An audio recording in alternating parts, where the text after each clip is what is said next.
Good morning. So హాస్పిటల్కి ఎందుకు వస్తున్నారు? మీ గోల్ ఏంటి? హాస్పిటల్కి రావడం వల్ల మీకు ఏమేం బెనిఫిట్స్ ఏంటి?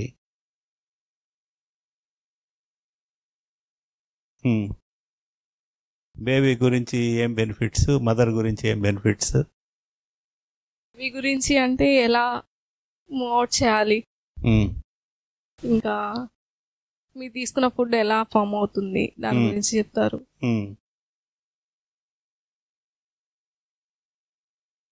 ఇంకా ఎక్సర్సైజ్, ఇంకా మెడిటేషన్ క్లాసెస్ ఇలా చెప్తూ ఉన్నారు. మేము ఫాలో అవుతూ ఉన్నాం. ఇంట్లో వీడియోస్ చూడమని చెప్పారు, వీడియోస్ చూస్తూ ఉన్నాం. ఓకే. డైట్ ఫాలో అవ్వండి, ఈ ఫుడ్ మెయింటైన్ చేయండి, హెవీ ఫుడ్ అనేది చెప్తారు, అవి ఫాలో అవుతున్నాం. మీరేమేం చేస్తున్నారు? మేము ఆ వీడియోస్ చూస్తున్నాము, మెడిటేషన్ చేస్తున్నాం. మెడిటేషన్ చేస్తున్నారు, టాక్ టు బేబీ చేస్తున్నాం. అలా ఫాలో అవుతుంది. మెడిటేషన్ చేయడం వల్ల ఉపయోగం ఏంటి? మైండ్ రిలాక్స్ అవుతుంది, చాలా బాగుంటుంది. ఒక వీడియో చూపిస్తాను, దాని తర్వాత దాని గురించి మాట్లాడు. పాముకి పక్షిగుడ్లు దొరికినప్పుడల్లా వాటిని పగిలిపోకుండా మింగేస్తుంది. కానీ పాము ఈ పక్షిగుడ్లని కోరుకున్నా ఏమి చేయలేకపోతుంది. నిజానికి పెండ్యులం టిట్ అనే ఈ పక్షి తన గూడుని చెట్టు కొమ్మకి వేలాడదీస్తుంది. తద్వారా ప్రీడియేటర్ కోరుకున్నప్పటికీ అక్కడికి చేరుకోదు. కానీ పాము ఏదో ఒక విధంగా తన గూడికి చేరుకున్నా దాని గూడులో గుడ్లు కనిపించవు, ఎందుకంటే లోపల నుండి గూడు ఖాళీగా ఉంది. కానీ పాముకి మాత్రమే గుడ్లు గూడులో ఉన్న వాటికి కనిపించవు, ఎందుకంటే గూడుకి వెళ్ళడానికి 2 ఎంట్రన్స్లు అయితే ఉంటాయి. దాని నుండి ఒకరు 2 వేరువేరు గదులకి చేరుకోవచ్చు. ఇక్కడ ఒక గది ప్రత్యేకంగా పాముని మోసం చేయడానికి పక్షి తయారు చేసింది. ఇది ఖాళీగా ఉంటుంది మరియు దాని మార్గం ఎల్లప్పుడూ తెరిచి ఉంటుంది. మరియు ఎంట్రన్స్ దగ్గర దాగి ఉన్న ఆ గదిలో పక్షులు సురక్షితంగా ఉంటాయి, ఎందుకంటే గూడులో మరొక రహస్య గది ఉందని పాముకి తెలియదు కాబట్టి. అట్లా ఏముంది విషయం?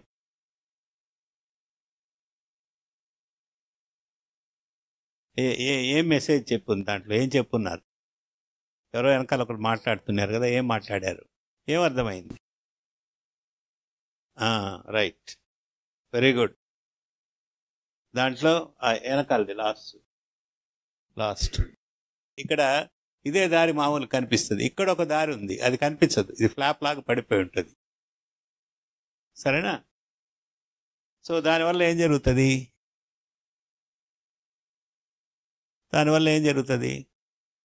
పాము గూడు లోపల వచ్చి చూస్తే అక్కడ అంతా ఖాళీగా ఉంటుంది. గుడ్లు ఎక్కడ ఉంటాయంటే వేరే దారిలో నుంచి పోయి గుడ్లు పెట్టి ఉంటుంది. అర్థమైంది కదా? సో దీని నుంచి మనం ఏం నేర్చుకోవచ్చు? మనకి ఏంటి మెసేజ్? పక్షికి ఎవరైనా ట్రైనింగ్ ఇచ్చారా గూడు ఎలా చేయాలనేది? ఇట్లా పాములు వస్తాయి, దానికంతా మనం కట్టుదిట్టంగా చేసుకోవాలి అని ఎవరు ట్రైన్ చేశారు దాన్ని? అంటే నేచరు పక్షులకి మాత్రమే ఇస్తుందా, అందరికీ ఇస్తుందా? అన్ని జంతువులు, మనుషులు? పక్షులకి, జంతువులకి ఆలోచించే శక్తి లేదు కాబట్టి వాటికి ఇచ్చిన శక్తిని అవి బాగా ఉపయోగించుకుంటాయి. మనిషికి ఇప్పుడు రాబోయే ప్రాబ్లంని ఎట్లా అవర్ట్ చేయాలి అని ముందే అది దాని స్కిల్తోనే చేస్తుంది. ఆ గూడంతా గూడు చేసేటప్పుడు అట్లనే చేయాలి, 2 ఓపెనింగ్స్ పెట్టాలి, స్నేక్ని డిసీవ్ చేయాలి, అవన్నీ ఎవరు ట్రైన్ చేయలేదు కదా, అయినా అది చేసేస్తూ ఉంది. అంటే నేచర్స్ డిజైన్ ప్రకారం అది పోతా ఉంది. అదే మనిషిలాగా ఆలోచించే శక్తి ఉంటే మేబీ చేసి ఉండదేమో. మనుషులు ఎంతమంది నమ్ముతారు నేచర్స్ డిజైన్ ఈజ్ గ్రేట్ అని? ఇప్పుడు మనం ఆలోచిస్తేనే అది it's very beyond our imagination. మనకే ప్రాబ్లమ్స్ రావచ్చు, ఎటువంటి శత్రువులు రావచ్చు, మన గుడ్లని అంటే నెక్స్ట్ బిడ్డలు, కాబోయే బిడ్డల్ని ఎటువంటి జంతువులు వచ్చి మింగేస్తాయి, దానికి రానికుండా లేదా అవాయిడ్ చేయాలంటే ఎటువంటి డిజైన్ చేయాలి మన ఇంటిని కానీ గూడుని కానీ అనే ఇంటెలిజెన్స్, కేపబిలిటీ, స్కిల్స్, తర్వాత ఆ గూడుని కట్టాలంటే మెటీరియల్ దేంతో అంటే దాంతో కట్టదు. అది ఒక స్పెసిఫిక్ మెటీరియలే చూస్ చేసుకొని కడుతుంది. ఒక్కొక్క పక్షి ఒక్కొక్క మెటీరియల్ని చూస్ చేసుకుంటుంది. సో ఇంత వాస్ట్ నేచర్లో pin to pin everything has been designed. కానీ ప్రాబ్లమ్స్ ఎక్కువ మనుషులకి, ఎందుకంటే వాళ్ళకి ఆలోచించే శక్తి ఉంది కాబట్టి దాన్ని సద్వినియోగపరచుకోకుండా తెలుసో తెలియకుండానో దుర్వినియోగపరచుకుంటాం. అది మన ఆలోచనల వల్ల కావచ్చు, పరుల ఆలోచనల వల్ల కావచ్చు. మేబీ కొన్ని నేను అనుకుంటాను, జంతువుల్లాగా మనిషికి కూడా ఆలోచించే శక్తి లేకపోతే ప్రెగ్నెన్సీ వస్తుంది, డెలివరీ అయిపోతుంది, తర్వాత పెంచుతారు. మధ్యలో గ్యాప్ ఎక్కడ వచ్చిందంటే మనకు ఆలోచించే శక్తి ఉంది. That's the reason we don't believe nature will take care. ఇప్పుడు ఆ పక్షి ఆలోచించదు కదా, నేను గూడు కట్టగలనా లేదా, కట్టిన తర్వాత కూడా వస్తే ఎట్లా, ఇంకా అన్నీ ఏం లేవు. సో మనుషులు సుపీరియరా ఇన్ఫీరియరా దీంతో కంపేర్ చేసినప్పుడు వాటికంటే థింకింగ్ ప్రాసెస్లో ఇన్ఫీరియర్ అయ్యాం. మనకి ఒక వెపన్ చేతికి ఇచ్చారు, దాన్ని మిస్యూజ్ చేస్తే మనం ఇన్ఫీరియర్ బీయింగ్సే. దాన్ని ప్రాపర్గా యూజ్ చేసుకున్నప్పుడే మనం సుపీరియర్ అవుతాం. సో ఏమీ లేని న్యాచురల్గా జరగాల్సిన ప్రాసెస్ని, అండ్ బాడీలో కూడా ఏంటంటే ఆ communication between mother and baby కంటిన్యూస్గా జరుగుతూనే ఉంటుంది. ఇప్పుడు హ్యూమన్ బీయింగ్స్లో అయితే 9 months and 1 week, 9 months and 1 week తర్వాత డెలివరీ పెయిన్స్ రావడం, డెలివరీ కావడం, ఆ టైము అదంతా ఎవరు డిజైన్ చేశారు? Already designed. బేబీకి మా మదర్కి కమ్యూనికేషన్ జరుగుతూనే ఉంటుంది, ఇది రైట్ టైమా రావడానికి లేదు అని. మనం అవన్నీ ఆలోచించకుండా ప్రెగ్నెన్సీ వచ్చిన పక్క రోజు నుంచి పక్కింటి వాళ్ళకి ఇలాంటి ప్రాబ్లం వచ్చింది, లేకపోతే వాళ్ళకి సర్జరీ అయింది, నాకు అవుతుందా కాదా అనే ఆలోచన మనకు వస్తుంది అని అంటే somewhere we are not believing that our body has been designed to deliver. ఇప్పుడు మళ్ళీ వెనక్కి వస్తే ఆ పక్షి ఆలోచించదు, ప్రతి పక్షి అదే చేస్తుంది, అంటే ఆ జాతి పక్షులు. మనుషులు మాత్రమే భిన్నంగా ఆలోచించగలరు. కాబట్టే ప్రాబ్లమ్స్.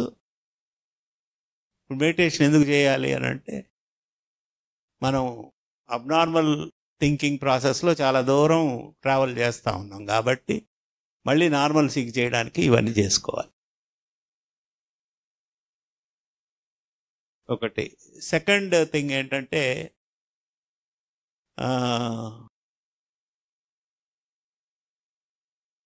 మూడు రకాలు ఉంటారు పేషెంట్స్లో కానీ మనుషుల్లో కానీ.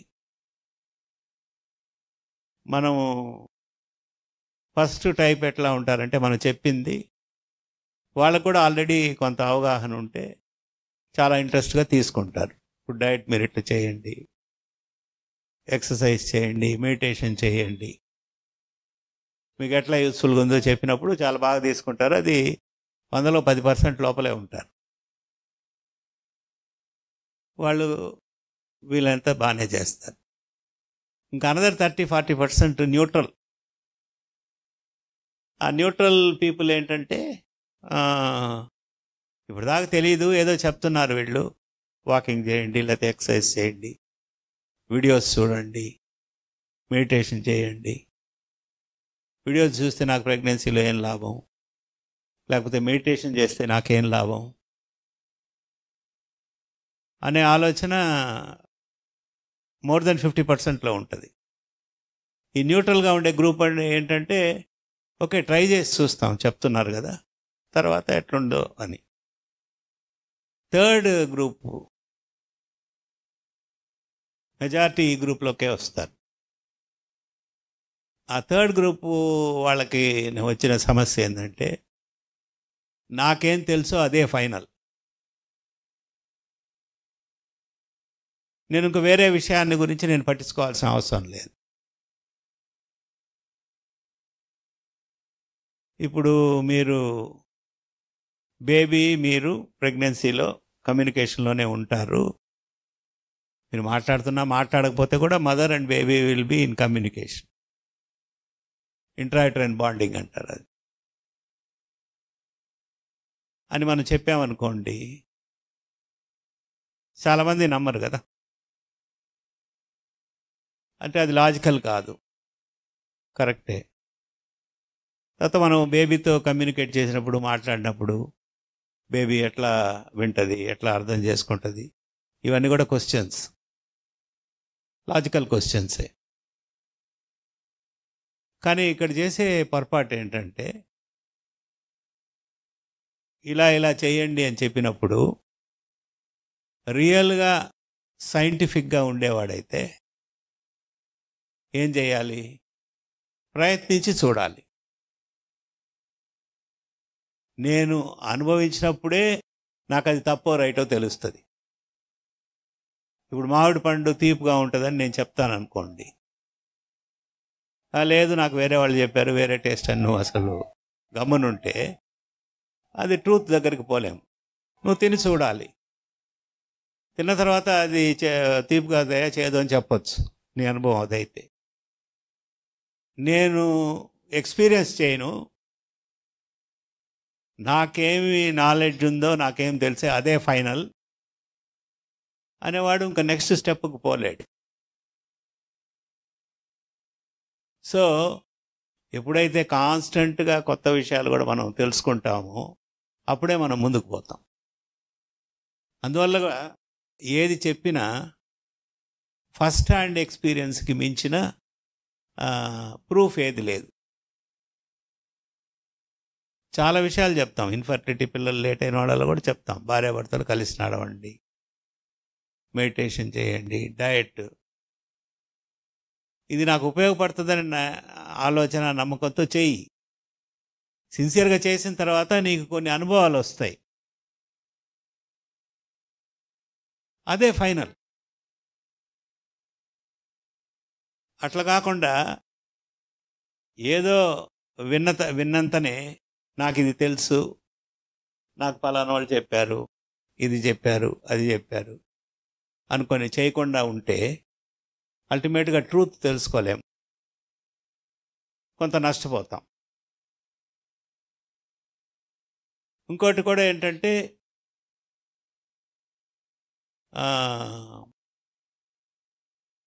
ఇప్పుడు మనకి డిజిటల్ మీడియా ఇవన్నీ అడ్వాన్సెస్ వచ్చిన తర్వాత artificial intelligence, with in seconds A information అయినా మనం యాక్సెస్ చేయొచ్చు.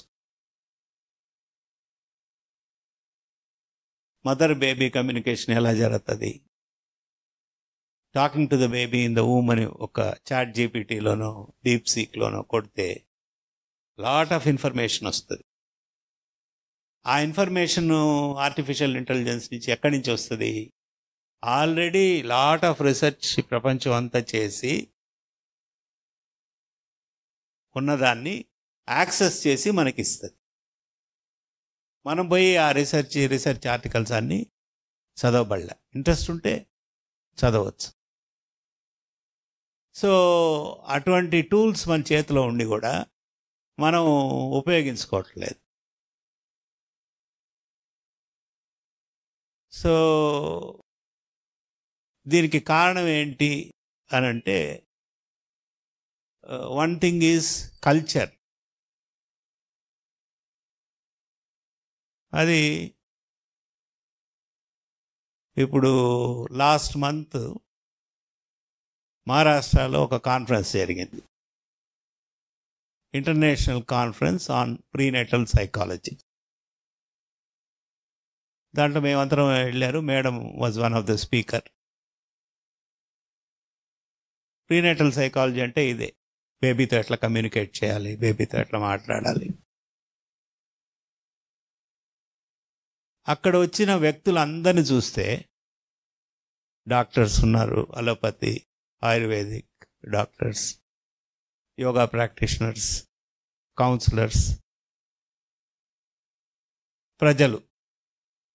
వాళ్ళ అవేర్నెస్ ఎంత హై అంటే కనీసం మనకు ఇంకో 10-15 ఏళ్ళు ముందుకు పోతే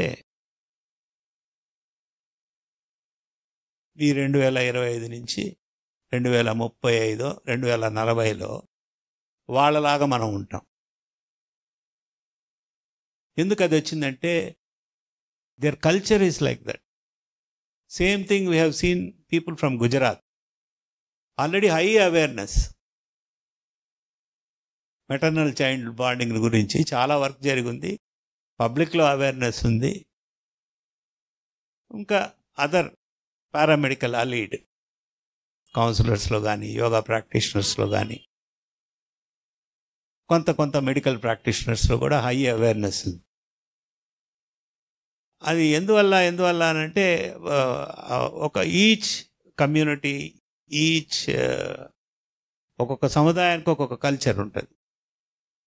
అంటే అంతకుముందు ఏమేమైతే అందించారో వాళ్ళకి, అట్లా Maharashtra has got a different culture. ఇప్పుడు గ్రేట్ నేషనల్ లీడర్స్ వచ్చిన వాళ్ళలో బాలగంగాధర్ తిలక్ స్వరాజ్యం నా జన్మ హక్కు అని పోరాడిన ఆయన, ఈవెన్ బిఫోర్ గాంధీ ఈ కాంగ్రెస్ ఈ యాక్టివిటీస్లో అంతా బాగా యాక్టివ్గా ఉండేవాడు. సో ఫేమస్ ట్రయల్స్ అని ఒక బుక్ ఉంది, దాంట్లో Gandhi trial, Bhagat Singh trial, Balagangadhar Tilak trial. Balagangadhar Tilak వచ్చేసి కోర్స్ అప్పుడు ఆ కాలంలో freedom fighters, most of the people were lawyers, advocates. ఆయన ట్రయల్ ఒక 1 వీక్ కంటిన్యూస్గా ఆయనే వాదించుకుంటాడు. కోర్స్ ఆయన్ని అల్టిమేట్గా అండమాన్ జైల్లోకి వేస్తారు. అప్పుడు బ్రిటిష్ ప్రభుత్వం ఎప్పుడైతే పొటెన్షియల్ లీడరు వీడు లీడ్ చేయగలడు అన్నప్పుడు న్యాచురల్గా దాన్ని అణిచేసేయడానికి వాళ్ళ థింగ్స్ వాళ్ళకు అనుకుంటాయి కదా.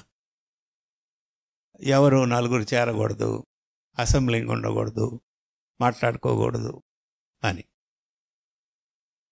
వినాయక చవితి ఇప్పుడు ఇక్కడ చేస్తున్నాం చూడండి.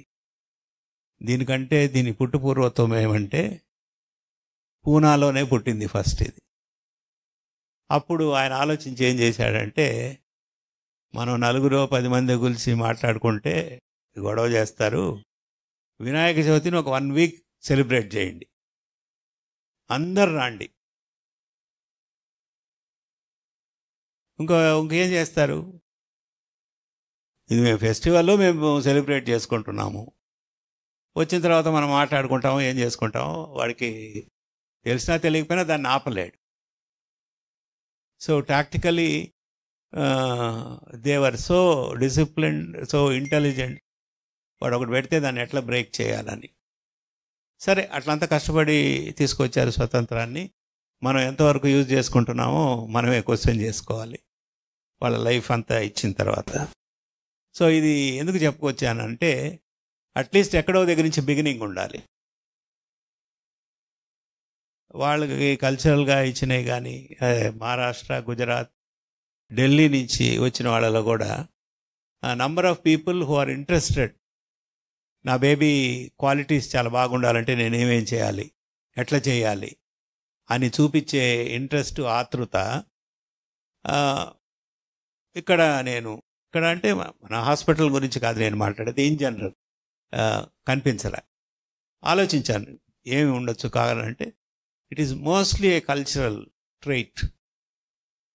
సో అందువల్ల మీరు నేచర్ హ్యాస్ గివెన్ ఎవ్రీథింగ్. పక్షికి ఎటువంటి ఇంటెలిజెన్స్, ఎటువంటి స్కిల్స్ ఇచ్చిందో, మనుషులకు కూడా ప్రెగ్నెన్సీ ఉన్నా ప్రెగ్నెన్సీ లేకపోయినా మన బాడీ వర్క్ చేసే విధానానికి ఎవ్రీథింగ్ హ్యాస్ బీన్ డిజైన్. అది జరుగుతాం. ఇంకొక అనేది మీరు గుర్తించాలి. సెకండ్ థింగ్ ఏంటంటే ఈ కాలంలో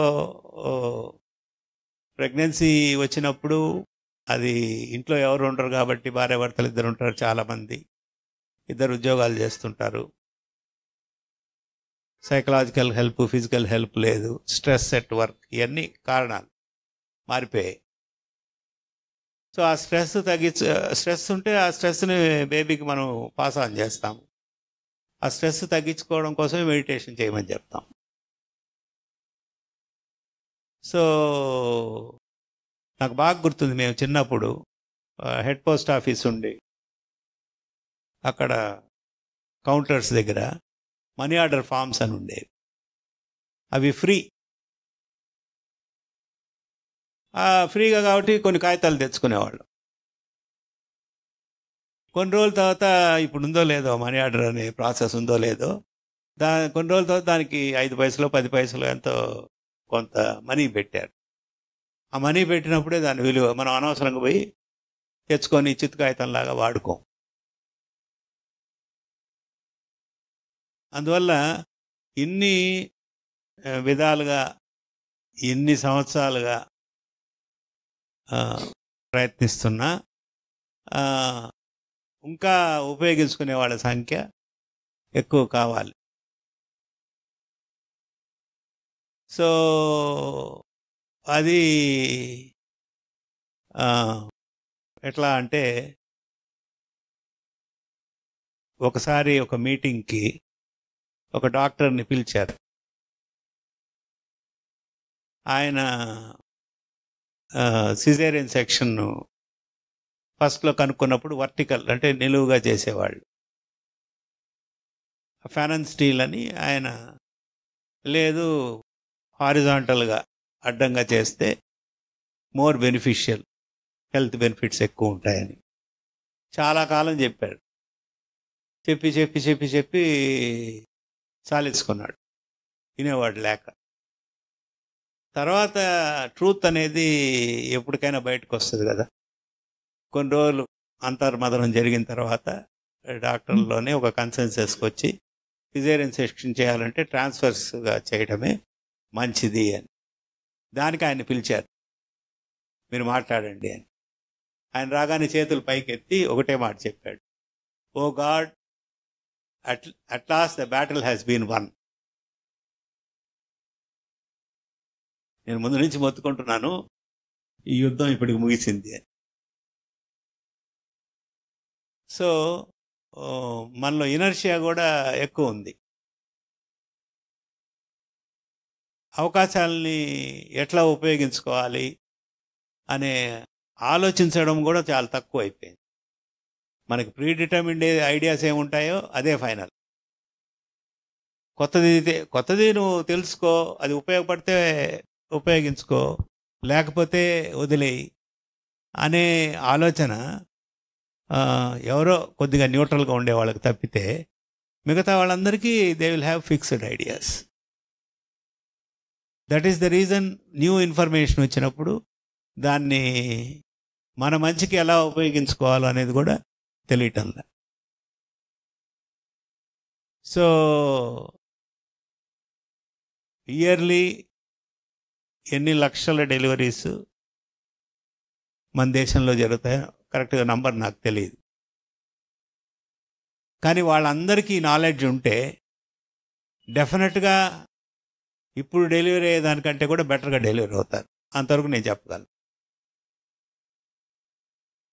కానీ చెప్పేవాడు ఎవడు, వినేవాడు అసలు లేడు.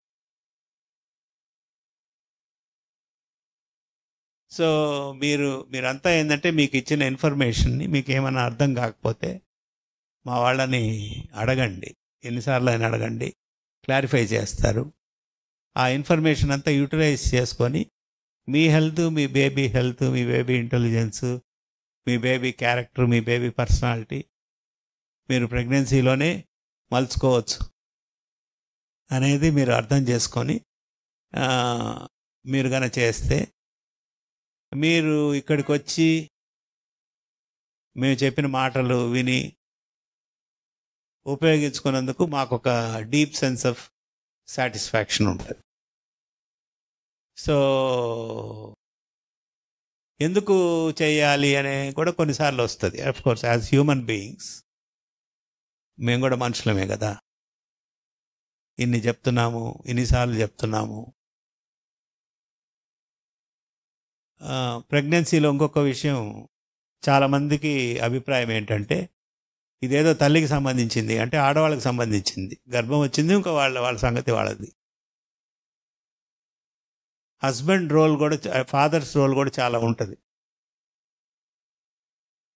మెజారిటీ ఆఫ్ ద టైమ్స్ అనేక రకమైన కారణాల వల్ల, వాళ్ళు ఉద్యోగం అని, బిజినెస్ అని, వాళ్ళు ఇవ్వాల్సినంత సపోర్టు ఇవ్వటంలా. వాళ్ళ రోల్ కూడా ప్రెగ్నెన్సీలో ఉంటుందని వాళ్ళకి తెలియదు. హాస్పిటల్ వదిలిపెట్టేసేయడము, ఖర్చుకి ఆ డబ్బులు ఇస్తే నా డ్యూటీ అయిపోయింది అనుకునే వాళ్ళ సంఖ్య ఎక్కువ. As a father I have got a major role on my wife and child.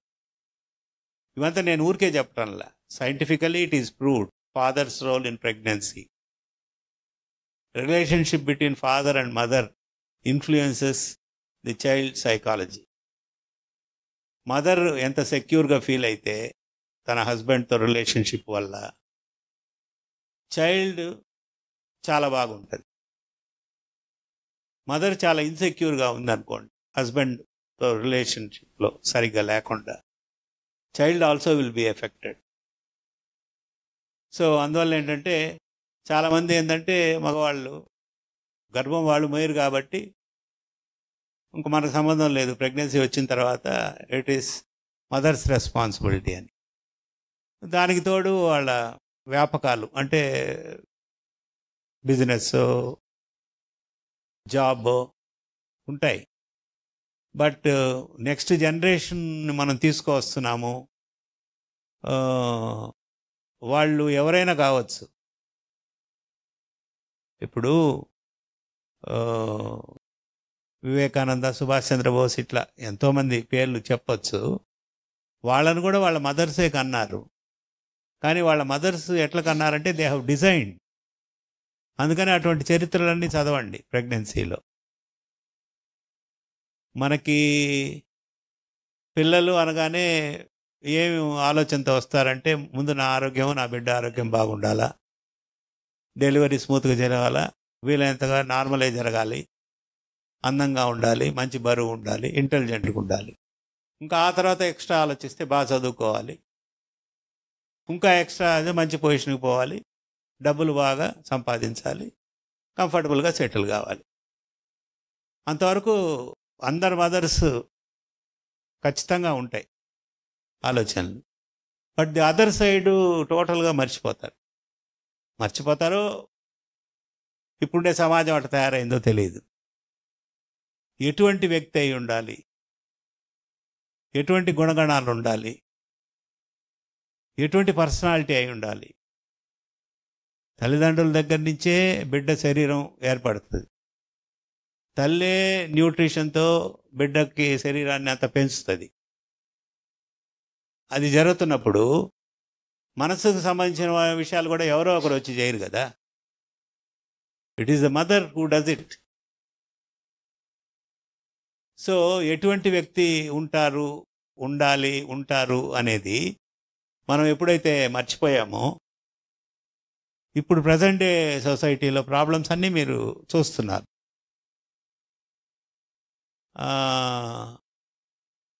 ఒక 50, 60, 70 ఇయర్స్ వాళ్ళని అడగండి. అంటే ఒకప్పుడు కూడా ఉన్నాయి, కానీ ఇప్పుడు ఎక్కువ. For the first time maybe parents will realise, or in between కూడా పట్టించుకోరు తల్లిదండ్రుల్ని. మధ్యలో కూడా ఈవెన్ 15 ఇయర్స్ రాగానే మనం ఒకటి చెప్తే వాళ్ళు ఒకటి చెప్తారు. ఇది ఎందుకు చేయాలని అంటారు. ఎందుకు వచ్చింది అది, ఎక్కడి నుంచి వచ్చింది? అఫ్కోర్స్ కాలం మారింది, చుట్టుపక్కల పరిస్థితులు మారాయి, ఆ ఇన్ఫ్లుయెన్సెస్ అన్నీ ఉన్నాయి. బట్ బేసిక్గా మనం సీడ్స్ వేసినప్పుడే మనం మంచి కోరుకొని వేయినందువల్ల కొంతవరకు అది అయి ఉండే అవకాశం. సరే, ఇది ఒక ఆస్పెక్ట్ అయితే ఇంకొన్నిసార్లు భయం వేస్తుంది. ఇంకా ఫ్యూచర్లో రాబోయే వాళ్ళలో ఏ ఇండస్ట్రీకి అయినా పోండి, వర్క్ ఫోర్స్ అంటాం. అది లాయర్ కావచ్చు, ఇంజనీర్ కావచ్చు, డాక్టర్ కావచ్చు, ఆర్కిటెక్ట్ కావచ్చు, కార్పెంటర్ కావచ్చు, ఎలక్ట్రీషియన్ కావచ్చు. మీ అందరికి కూడా అనుభవంలోకి వచ్చి ఉంటుంది.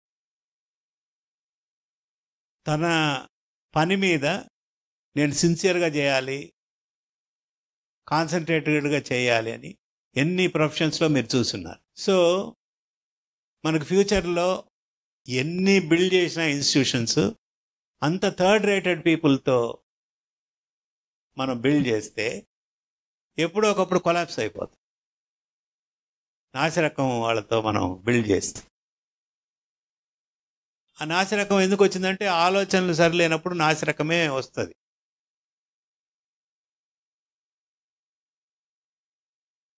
అందువల్ల ఏంటంటే ఇప్పుడు మనం అనుకోవచ్చు, మనం ఎందుకు సరిగ్గా పని చేయాలి, సరే ఇది చేస్తే చాలే, అది చేస్తే చాలే అని చాలామంది కూడా అనుకుంటారు.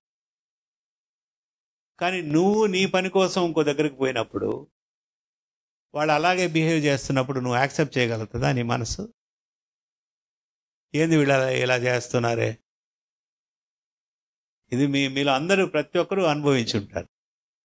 అది ప్రైవేట్ ఆఫీస్ కానీ, గవర్నమెంట్ ఆఫీస్ కానీ, ఇంకొక ఎక్కడ ఎనీ ఇంటరాక్షన్లో quality of work has substantially come down. ఇప్పుడు సపోజ్ హౌస్ కన్స్ట్రక్షనే ఏదైనా తీసుకోండి, ఒక 50, 60, 70 సంవత్సరాల క్రితం కట్టిన ఇల్లు ఇలా ఉంది, దాని గురించి చెప్పేటప్పుడు దాంట్లో ఇన్వాల్వ్ అయిన పీపుల్ ఎలా వర్క్ చేశారు అని. అంతెందుకు మన గోదావరి బ్యారేజీ సర్ ఆర్థర్ కాటన్ అనే ఆయన డిజైన్ చేసి కట్టించాడు. Is a Britisher. 10,000 workers everyday work చేసేవాళ్ళు అక్కడ. 54 lakhs దాని యొక్క ఎస్టిమేట్. 1 yearలోనో 2 yearsలోనో కంప్లీట్ చేసేశారు. 52 lakhsకి కంప్లీట్ చేసేశారు. 100 years దాటి ఉంది. అట్లా మన టెంపుల్ ఆర్కిటెక్చర్ చూసుకోండి, thousands of years బిఫోర్ కట్టారు. అప్పుడు ఈ బైండింగ్ మెటీరియల్స్ ఏం లేవు, ఈ సిమెంటు ఇంకా ఈ వాటర్ లీకేజీ ప్రూఫ్లు ఏమి లేవు కదా, స్టోన్తోనే కట్టారు కదా. బృహదేశ్వర టెంపుల్ అని టాంజూర్లో ఉంది, 1000 years. 1000 years కంటే ఎక్కువ ఉండే టెంపుల్స్ కూడా ఇండియాలో చాలా ఉన్నాయి. మరి అవన్నీ ఎట్లా ఉన్నాయి అంటే అది చేసిన వాళ్ళ కమిట్మెంట్, చేసిన పద్ధతి, ఇది బాగా రావాలి అని. అట్లా ఎందుకు పోతున్నాము అంటే మన ఆలోచనలో ఎప్పుడైతే మార్పు వచ్చిందో మనం చేయలేం. రీసెంట్గా భువనేశ్వర్కి పోయి ఉంటే అక్కడ జగన్నాథ్ టెంపుల్ని చూసాం. అది కూడా స్టోన్, చిన్న అదే స్టోన్ మీదే ఎంత బాగా చెక్కి, ఎన్ని అది 1100 1200 ఏదో చెప్పారు ఆ ఇయర్లో కట్టింది. సో 800 years బ్యాక్ కట్టింది. అది గాలివాన్లకి, తుఫాన్లకి కూలిపోకుండా, నీళ్లు ఉరవకుండా. అప్పుడు ఎట్లా చేయగలిగారు? టెక్నాలజీ లేదు అప్పుడు పెద్దది, ఇప్పుడుండే సదుపాయాలు లేవు, ఇప్పుడుండే మెటీరియల్ కూడా లేదు. సో దానికి ప్రైమరీ రీజన్ ఏంటంటే వాళ్ళ commitment levels were very high. So కాబట్టి మంచి పిల్లలు కలగాలి అని అంటే ఇక్కడికి వచ్చినప్పుడు ఏమేమి చెప్తారో అవన్నీ మీరు చెయ్యండి, ఆలోచించండి. ఇవన్నీ ఎందుకు చెప్తున్నారు, మన మంచి కోసం అంటే మనం ఎట్లా ఉపయోగించుకోవాలి అని. అది చేసినప్పుడు మీరు పర్సనల్గా, మీ ఫ్యామిలీ మీరు బెనిఫిట్ అవుతారు, కమ్యూనిటీ బెనిఫిట్ అవుతుంది. తర్వాత దీంట్లో ఇన్వాల్వ్ అయిన మాకందరికి కూడా హ్యాపీనెస్ ఉంటుంది. Thank you.